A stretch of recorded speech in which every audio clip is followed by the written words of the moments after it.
The meeting room was quiet except for the soft hum of translation devices. Karen Mitchell sat at the long table, her hands folded in front of her. She wore a simple blue suit, nothing fancy. Across from her sat 7 aliens, each one different from the next. Some had scales, others had fur, and one looked like it was made of living crystal. This was the Galactic Council, and they wanted to know about Earth. The leader was called Velthor. He looked like a giant mantis, but his eyes were kind. He clicked his mandibles together before speaking. The translator turned his sounds into English words. "Tell us about your wars," Velthor said. "Every species has fought. We want to know about your greatest victory." Karen felt her stomach tighten. Next to her sat Patrick Hayes, a military officer. He wore his dress uniform, dark blue with silver buttons. His face showed no emotion, but Karen knew he was worried too. "We would rather not talk about our wars," Karen said slowly. "We can tell you about our science instead. Or our art. Or our technology." The aliens looked at each other. One of them, a bird-like creature named Sella, ruffled her feathers. "This is strange," Sella said. "All species are proud of their military history. It shows strength. It shows courage." Patrick leaned forward just a little. "We have fought," he said. His voice was quiet but firm. "We just prefer not to anymore." The aliens talked among themselves for a while. Karen could not understand their native languages, but she could see they were confused. Finally, Velthor spoke again. "Your technology is good. Your trade goods are useful. We will accept you into the council, but you will need to prove yourself like all new members." Karen nodded. She felt relief but also worry. She knew what proving themselves might mean. 3 months passed. Earth became part of the galactic community. Human ships traveled to alien worlds. Alien ships visited Earth. Everything seemed peaceful. Then the Vrexians came. The Vrexians were warriors. They had scales like dinosaurs and teeth like sharks. They ruled an empire of 20 star systems, and they wanted more. When they heard about humans, they thought Earth would be easy prey. Commander Draxcon led 30 warships to a human mining colony. The colony was called Waypoint 7. It sat on a large asteroid far from Earth. 3,000 humans lived there, mining valuable metals from the rock. Draxcon opened a communication channel. His face appeared on the screen in the colony control room. George Palmer, the colony administrator, saw the reptilian face and felt his heart sink. "Human settlement," Draxcon said. "You have 1 hour to leave. This asteroid now belongs to the Vrexian Empire." George was a middle-aged man with gray hair and tired eyes. He had run this colony for 5 years. He knew every person here by name. "This is human territory," George said calmly. "The Galactic Council recognizes our claim." "Please leave peacefully," Draxcon laughed. It sounded like rocks grinding together. "The Council cannot protect you here. Leave now or we will destroy your colony." George closed his eyes for a moment. When he opened them, he looked sad. "Please don't make us do this," George said. "Just turn around and go home, please." Draxcon thought the human was begging. He thought fear made George's voice shake. He was wrong. It was not fear. It was regret. Draxcon cut the communication. He gave orders to his fleet. The Vrexian ships opened fire. The first missiles hit the mining equipment on the surface. Explosions threw metal and rock into space. The second wave of missiles aimed at the habitat domes where people lived. Then everything changed. Space itself seemed to tear open. 17 human warships appeared from nowhere. They came through jump points, doorways in space that let ships travel instantly across vast distances. The human ships formed a perfect circle around the Vrexian fleet. A woman's voice came over every communication channel. She sounded cold like winter ice. "This is Captain Lisa Grant of the Earth Defense Force. You have attacked human civilians. Power down your weapons now. This is your only warning." Draxcon stared at his screens. His sensors showed that the human ships were smaller than his. He had 30 ships. They had 17. He thought he could still win. "All ships attack," Draxcon ordered. The battle lasted 4 minutes. The human weapons fired with perfect accuracy. Every shot hit exactly where it was meant to hit. Railguns threw metal slugs at incredible speed. Missiles dodged and weaved through space like they were alive. Energy beams cut through Vrexian shields like they were made of paper. But the humans did not try to kill. They aimed at engines, at weapons, at power systems. They fired pulses of energy that knocked out the Vrexian crews without hurting them. In 4 minutes, 30 warships became floating wreckage. Every Vrexian soldier was unconscious but alive. Captain Lisa Grant spoke again. Your crews are alive. We will tow your ships to the nearest council station. You will face trial for attacking civilians, and you will take a message back to your empire. There was a pause. When she spoke again, her voice was heavy with meaning. Humanity avoids war, not because we cannot fight, but because when we do, we cannot stop. Remember this. On the Vrexian flagship, Draxcon woke up hours later. His ship was being pulled through space by a human vessel. His weapons were gone. His engines were dead. His crew was alive, but they had been beaten in minutes. He thought about Captain Grant's words. He thought about how perfectly the humans had fought. He thought about how they had destroyed his fleet without even trying to kill anyone. And for the first time in his life, Draxcon felt grateful to have lost a battle. Back at the council station, news of the fight spread quickly. The alien species talked in worried voices.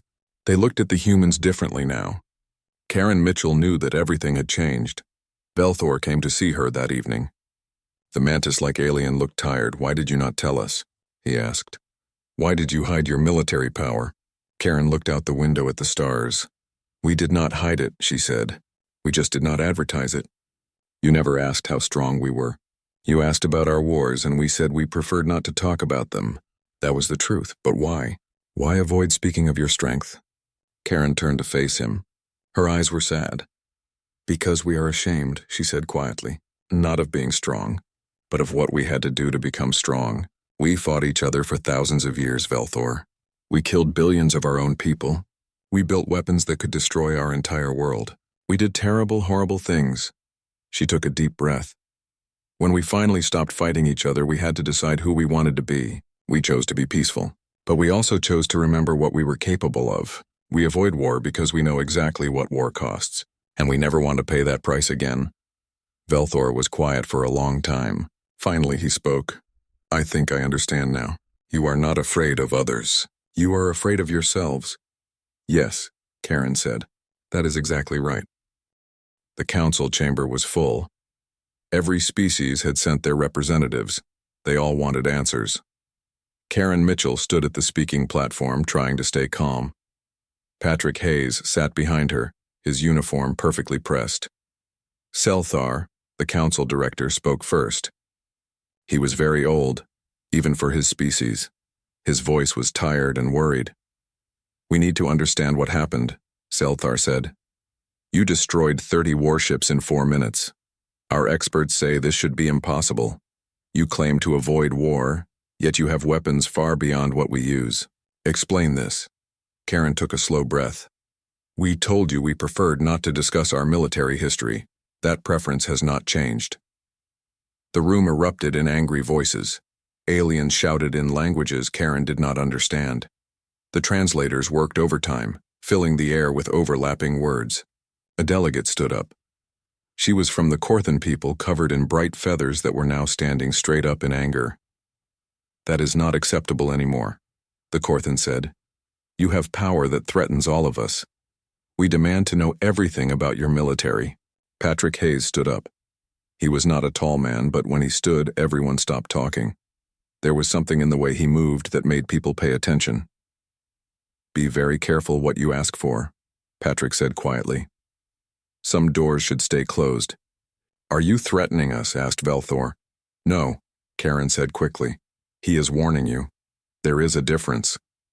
Selthar's eyes moved in a way that showed he was thinking hard. Then he spoke. The Council votes to use Article 7. You must show us your complete military history, or we will remove you from the Council. You will not be allowed to leave your home system.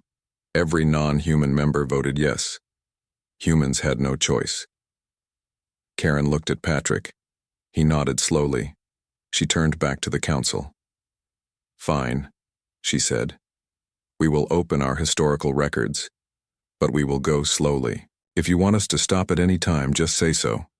Agreed? Agreed, said Selthar. 3 days later, 12 council members came to Earth. They landed in North America, at a building built into the side of a mountain. This was where humans kept their history. Velthor led the group. With him came military experts, historians, and scientists from different species. They thought they would spend a few days looking at files and then go home. They stayed for 3 weeks. Some of them needed therapy afterward. Dr. Helen Price met them at the entrance. She was an older woman with gray hair and kind eyes. She looked like someone's grandmother. "Welcome to the Human Historical Archives," Helen said with a warm smile. "I will be your guide. We are going to start with the 20th century, specifically the World Wars." "We understand all species have conflicts," Velthor said. "We are prepared." Helen's smile became sad. "I hope you are right." They went into a large room with comfortable seats and a huge screen. The lights dimmed. Images appeared. Helen started with World War I. She showed them trenches where soldiers lived in mud for years. She explained chemical weapons that burned lungs and skin. She showed them battlefields where hundreds of thousands died for a few miles of ground. The alien delegates watched in growing horror. The numbers kept rising. 1 million dead. 5 million dead. 10 million dead. "Surely this was your worst war," said the Korthan expert. Her feathers were flat against her body. "No," Helen said softly. "This was just the beginning. World War II was worse. Much worse." Helen showed them cities bombed until nothing was left standing. She showed them tanks rolling across continents. She showed them concentration camps where millions were murdered. Then she showed them the atomic bombs. The delegates watched 2 cities disappear in blinding light. Hundreds of thousands dead in seconds. Some of the aliens had to leave the room. Velthor stared at the mushroom clouds on the screen. 2 weapons. Just 2 weapons did this. "Yes," Helen said. "And then we built thousands more. We built enough nuclear weapons to destroy every city on Earth. We called it mutually assured destruction. If one side attacked, both sides would die." "Why would you build weapons to destroy yourselves?" Velthor asked. "Because we were afraid of each other," Helen answered. "And when humans are afraid, we prepare for the worst." Over the next weeks, Helen showed them more. She showed them wars in Korea, Vietnam, and the Middle East. She showed them terrorism and guerrilla warfare. She showed them drones and cyber weapons and biological weapons. But the military technology was not what upset the delegates most. It was the culture. Helen showed them books written about war, stories from soldiers about the things they had seen and done. She played them songs written about death and loss. She showed them films that depicted both the glory and horror of combat. "You celebrate war," accused one delegate. "No," Helen said firmly. "We remember it. Every human child learns this history. Every one of us grows up knowing what we did to each other. We teach it so we never forget the cost." She showed them statistics. The amount of money spent on weapons, the number of people killed in human conflicts. Over 1 billion dead in the 20th century alone. "How did you survive?" asked Velthor. "How did your species not destroy itself?" Helen was quiet for a moment. Then she changed the image to show Earth from space, blue and beautiful.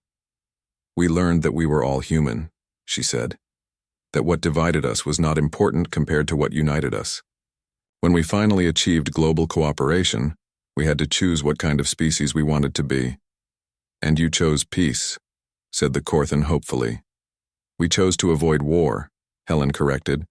"That is not the same thing. Peace means we are not capable of violence, but we are. We are very capable. We simply choose not to use that capability unless we have no other choice." Patrick Hayes entered the room. The delegates had not seen him since arriving on Earth. He walked to the front and brought up new images. "Dr. Price has shown you our past," Patrick said. "Now I need to show you our present." He showed them Earth's current military. Weapons that made the Rexian fight look small. Defense systems that could protect the entire planet. Computer systems that could control thousands of ships at once. Satellites that could drop metal rods from orbit and crack continents. "When humans fight, we do not fight for territory or resources," Patrick explained. "We fight for survival, and we have spent our entire history getting very good at surviving." He showed them computer simulations, scenarios where humans faced different threats. In every simulation, the human response was the same. Total. Complete. Without mercy. This is what happens when you push humanity to war, Patrick said. We do not do limited engagements. We do not do proportional response. We do whatever it takes to eliminate the threat completely. Velthor stared at the simulations. He watched entire fleets disappear under human weapons. This is why you avoid war. Not because you are peaceful, but because you are afraid of what you will do. Exactly, Patrick said. We know what we are capable of. We have seen it in our history. We have lived it. And we have decided that we never want to go back to that. The delegates returned to the council 3 weeks after arriving on Earth. Velthor presented their report to the full council. His voice shook as he described what they had learned. The chamber was completely silent when he finished. Finally, Selthar spoke. What do you recommend? That we leave humanity alone, Velthor said.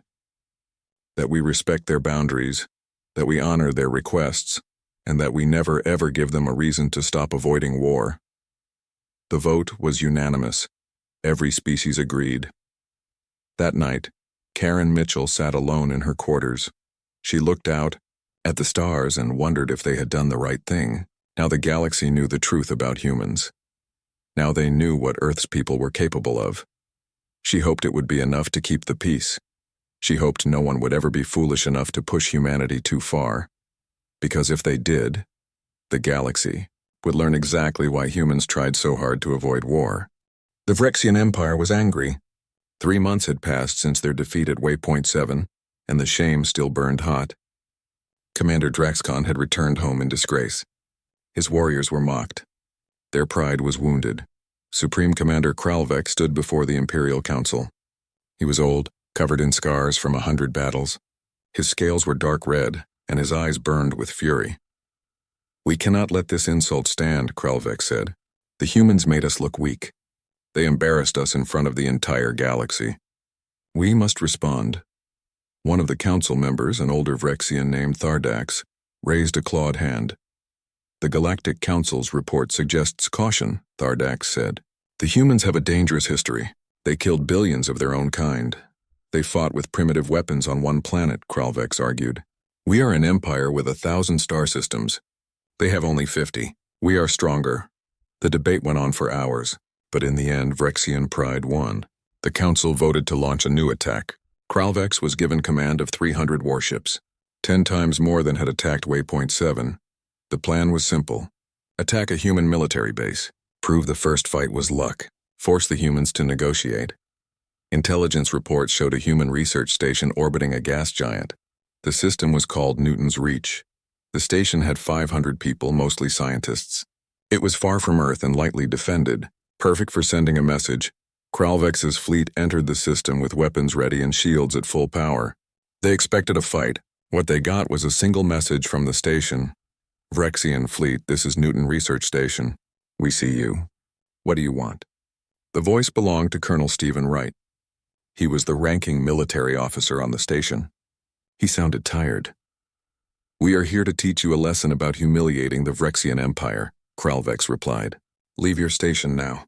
You have 30 minutes. There was a pause. When Stephen spoke again, his voice was sad. I cannot let you destroy this station. We have important research here. Can we talk about this? The time for talking ended when you attacked our fleet at Waypoint 7. We defended our civilians, Stephen said. That is not the same as attacking. Please, Commander, do not do this. You do not want to see what happens next, Kralvex laughed. His crew laughed with him. He cut the transmission and ordered his fleet forward.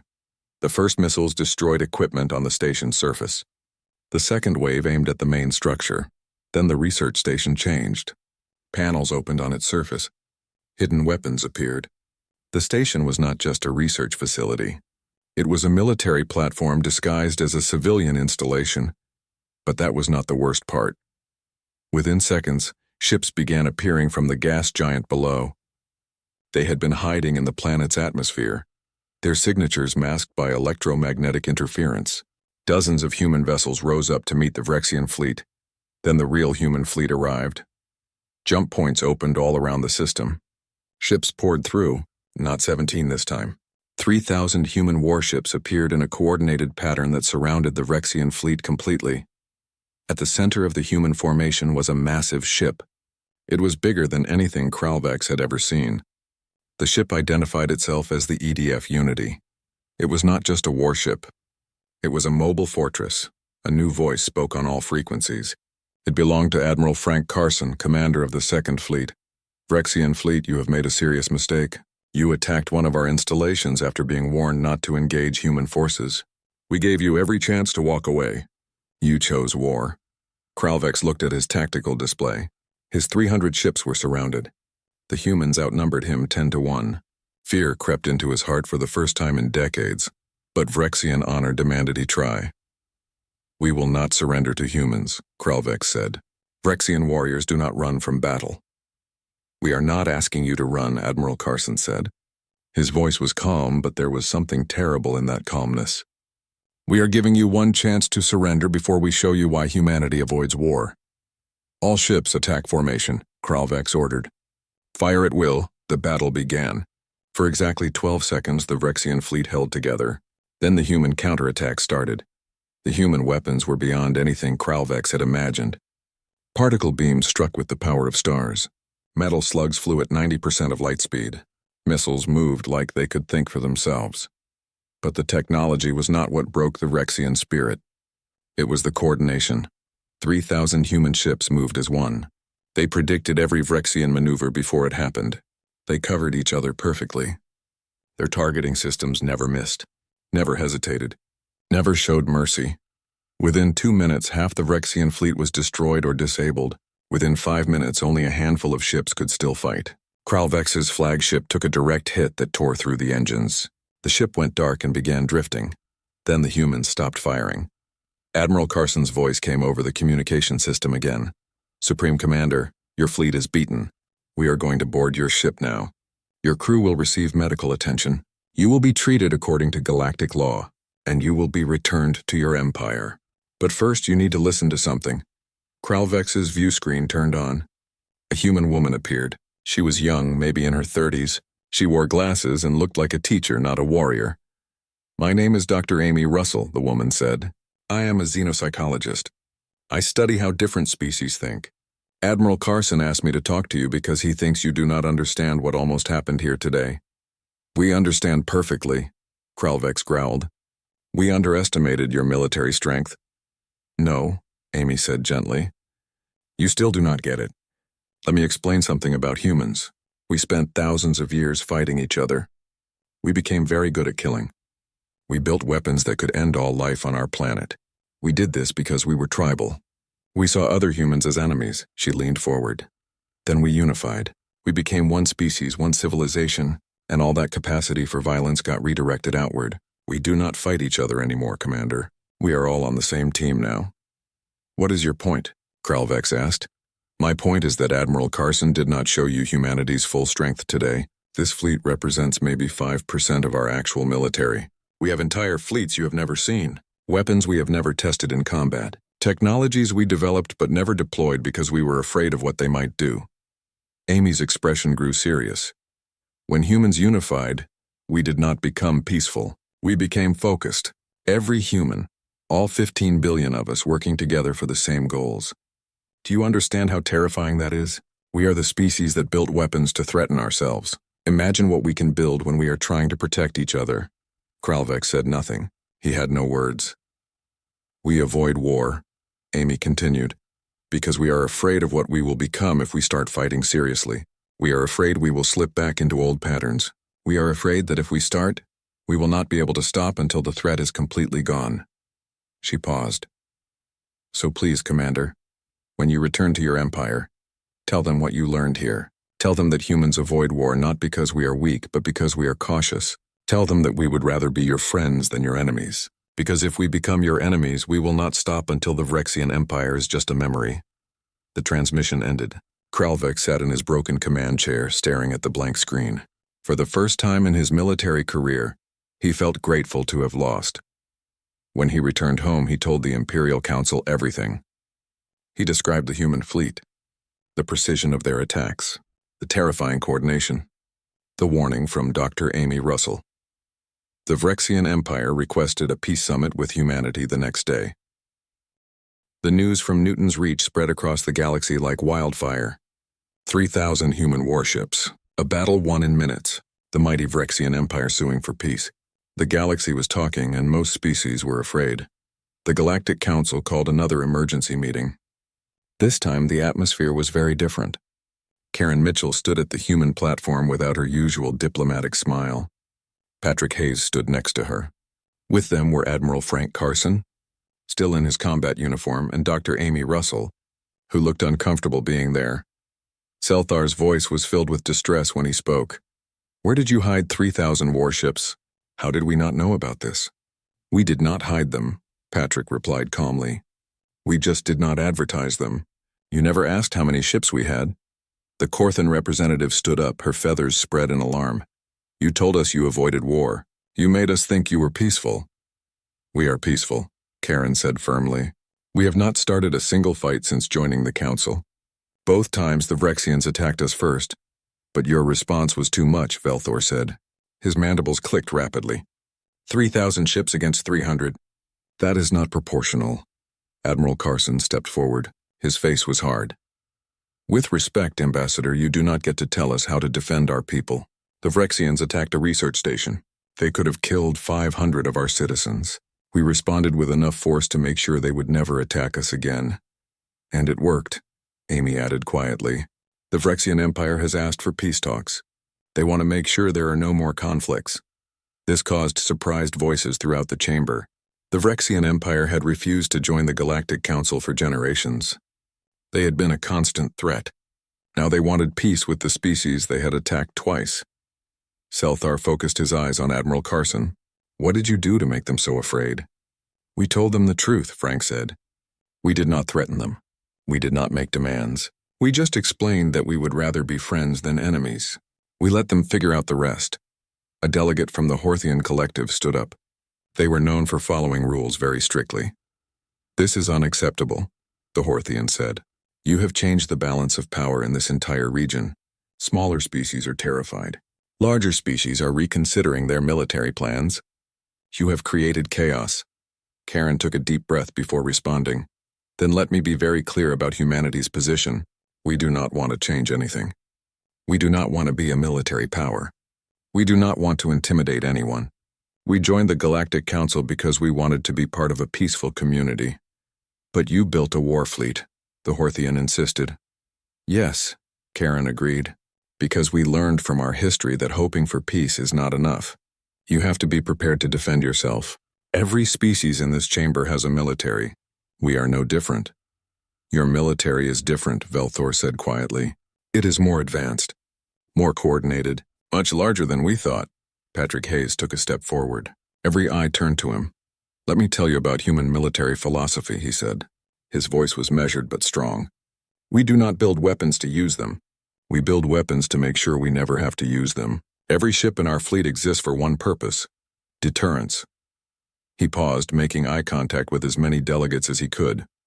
"We know what war costs. We have paid that price many times in our history. We have seen our cities burn. Our children die. Our civilization nearly collapse.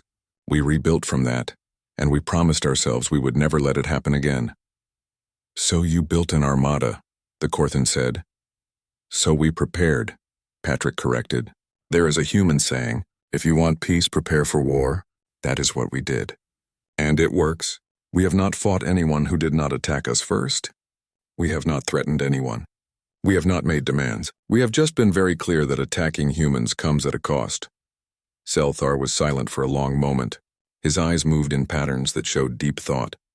Finally he spoke. "What do you want, humans? What is your goal?" Karen smiled for the first time since entering the chamber. But it was a sad smile. "We want what we have always wanted: to explore the galaxy, to learn from other species, to trade, to build relationships, to contribute to the community. We want our children to grow up in a universe where they do not have to be afraid. We want to never, ever have to use the weapons we have built." "And if someone attacks you again?" Velthor asked. "Then we will defend ourselves," Admiral Carson said flatly. "And we will do it with the same efficiency we showed at Newton's Reach. Because that is what those weapons are for. Not conquest, not intimidation, defense." The chamber erupted in debate. Some delegates argued that humanity should be forced to give up their weapons. Others suggested humans should share their military technology with the Council. Still others proposed that humanity should be kicked out of the Council completely. Through it all, the human delegation stood quietly. They waited for the storm to pass. Finally, Selthar called for order. He addressed the humans directly. The Council cannot force you to give up your weapons. We cannot force you to share your technology. We cannot even expel you without breaking our own rules. But we need a promise from you. Promise that humanity will not use its military power to control the Council. Karen stepped forward one last time. You have our word. Humanity will never attack a Council member species first. We will honor all treaties and agreements. We will participate in Council decisions according to the rules. All we ask in return is that you respect our territory and leave our people in peace. The vote that followed was not unanimous, but it was clear. Humanity would remain in the Galactic Council with full membership. In exchange, humans agreed to participate in joint military exercises with the Council. They would provide some technical help to Council defense forces, and they would maintain open communication with all member species. It was not perfect, but it was peace. As the human delegation prepared to leave the chamber, Velthor approached Karen privately. The Xinthian ambassador looked tired. His usually bright shell was dull. I understand now, he said quietly, why you tried so hard to avoid talking about your military history. You were not ashamed. You were trying to protect us, Karen nodded. We did not want you to be afraid of us. We still do not. But we also cannot pretend to be something we are not. We are capable of terrible things. We just choose not to do them. That choice, Velthor said, may be what makes you truly civilized. Karen left the chamber feeling exhausted but hopeful. Maybe the galaxy could accept humanity for what it was. A species that had learned from its mistakes. A species that was powerful but chose to be peaceful. She hoped it would be enough. She hoped no one would push humanity too far, because if they did, the galaxy would learn exactly why humans tried so hard to avoid war, and that was a lesson Karen hoped the galaxy would never need. 6 months passed since Newton's reach. The galaxy had changed. Humans were no longer seen as friendly newcomers. Now they were recognized as one of the most powerful military forces in known space. This change brought new problems that no one expected. Karen Mitchell sat in her office at the Council station, reading reports. The work had tripled since the Vrexian incidents. Every day brought new challenges. A soft sound announced a visitor. Karen looked up to see Colonel Stephen Wright. He had been at Newton Research Station during the attack. After that, he was assigned to help with diplomacy. You wanted to see me, Ambassador? Stephen asked. Sit down, Colonel. We need to talk about the Tarvin situation. Stephen sat in the chair across from her desk. The border dispute? Yes, the Tarvin Federation has asked us to mediate. They think our presence will stop the Confederacy from using military threats during negotiations. Stephen frowned. We are becoming the galaxy's security blanket. More like a deterrent, Karen corrected. 3 more species asked for our help this month. The Korthans want us in their trade talks. The Xinthians want a human military advisor. Even the Vrexians invited us to send observers to their naval academy. How did we become the species everyone calls for help? Karen leaned back in her chair. By being really good at fighting when we had no choice. Everyone saw what happened at Newton's Reach. They know we could probably fight any 3 council species at once and win. So now they want us in the room when there is tension. Our presence reminds everyone that starting a fight is a bad idea. Is this what we wanted? Stephen asked. No, Karen admitted. We wanted to explore, to learn, to trade, to share art and culture. Instead, we are becoming the galaxy's police force, and we never even asked for the job. Before Stephen could respond, Patrick Hayes came into the office. He looked urgent. We have a problem, he said without greeting. The Dalthon Empire just attacked the Praetor homeworld. Full invasion. Karen stood up immediately. The Dalthons are not part of the council. Neither are the Praetors. No, but the Praetors applied for membership, Patrick explained. And the Dalthon Empire controls 15 star systems. If they conquer the Praetors, they will control a direct route to council space. What is the council doing? Stephen asked. Debating, Patrick said with frustration. They have been arguing for 6 hours. Half want to help the Praetors. The other half do not want to set a precedent of military action outside council borders. Meanwhile, the Praetors are dying. Karen closed her eyes. She knew what was coming, and they want to know what humanity thinks. Selthar is requesting an immediate consultation, Patrick confirmed. Our answer will determine what the council does. 20 minutes later, Karen stood before an emergency council session. The meeting was by hologram. The chamber was chaotic, with delegates shouting in different languages. Selthar looked exhausted. Ambassador Mitchell, the council director, said, "The council is divided. Many believe your perspective would help." Karen took a moment to think. Every eye in the chamber focused on her holographic image. "The Priters are not part of the council," Karen began. "By the rules of our charter, we have no duty to help them. However, there is a bigger issue here." She paused. "Humanity learned something important from our history. We learned that when you let aggression go unchecked, it grows. When we allowed dictators to expand unopposed, they did not stop. They kept going until someone stood up to them. And the longer we waited, the more it cost to stop them. You think we should go to war with the Dalthon Empire?" the Horthian delegate asked in shock. "I am suggesting we make it clear that aggressive expansion will not be tolerated," Karen corrected. "The Dalthons are watching. If we do nothing, they will see it as permission to continue. They will not stop with the Priters." Velthor's mandibles clicked thoughtfully. "What would humanity do?" Karen glanced at Patrick. He nodded slightly. She turned back to the council. "If this were a human decision, we would stop the invasion immediately with overwhelming force. We would remove the Dalthon military's ability to threaten anyone else, and we would make it clear that further aggression would result in the complete dismantling of their empire." The chamber fell silent. Finally, a small delegate named Lyra spoke. Her voice was trembling. "Would humanity lead such an action?" There it was, the question Karen dreaded. "Humanity will do what the council decides," she said carefully. "But let me be very clear. If we intervene, it will not be limited. It will not be proportional. We will end the Dalthon threat permanently. That is how humans fight when we have no other choice." "That sounds like a threat," the Horthian said. "That is a warning," Patrick said, appearing beside Karen in the hologram. "The ambassador is making sure you understand what you are asking for. If you unleash humanity's military, we will solve your problem. Completely. Permanently. Some of you might not like our methods." The council debated for 3 more hours. In the end, they could not agree on military intervention, but something else happened. 17 council species, acting on their own, formally requested human help to respond to the Dalthon invasion. It was a legal loophole. If individual species wanted to form a coalition, they could, and they wanted humanity to lead it. Admiral Frank Carson took command of the coalition force. It included ships from 17 different species plus a large human force. The combined fleet numbered almost 4,000 vessels. It was the largest military force assembled in the region for generations. The Dalthon Empire saw the fleet approaching their space. They immediately withdrew from the Praetor homeworld and asked for negotiations. Not a single shot was fired. Later, as the coalition fleet stayed at the Praetor border to keep the peace, Karen sat in her quarters on Council Station. She looked out at the stars. Patrick joined her with 2 glasses of whiskey. "We did it again," Karen said quietly. "We avoided war by being really good at it." Patrick handed her a glass and sat beside her. "Is this who we are now? The galaxy's enforcers?" "Maybe," Karen admitted. "Or maybe we are just the species willing to stand up to bullies because we know what happens when nobody does." "The other species are starting to rely on us," Patrick observed. "Every time there is a crisis, they look to humanity for the solution. That is a lot of responsibility. And a lot of pressure," Karen added. "Eventually someone will push us too far.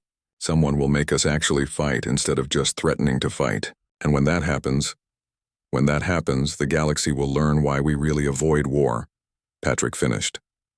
They sat in silence, drinking whiskey and watching the stars. Finally, Karen spoke again. "Do you think we made the right choice? Joining the council?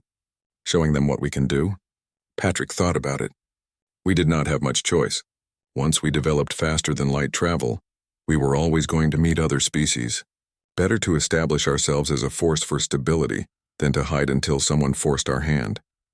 "But now we are responsible," Karen said. "Responsible for peace, for stopping aggression, for protecting species that cannot protect themselves." "That is not what we wanted," no, Patrick agreed. "But maybe it is what we needed. Maybe having that responsibility keeps us from becoming what we were afraid of becoming." As long as we are protecting others, we are not hurting them. Karen raised her glass. To avoiding war, Patrick touched his glass to hers. And to being really good at it when we cannot. Across the galaxy, things changed.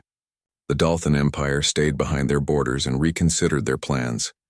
The Rexian Empire continued peace talks with humanity. The Praetor Federation quickly joined the Galactic Council. And humanity, the species that had once nearly destroyed itself in endless wars, became known throughout the galaxy as the greatest force for peace. Not because they were gentle or passive, but because they had learned the terrible cost of war and chose to spare others from that knowledge. They were the species that avoided war, and everyone agreed that was the most terrifying thing about them, because when a species that powerful chooses peace, it means they know exactly what the alternative looks like, and no one wanted to see that.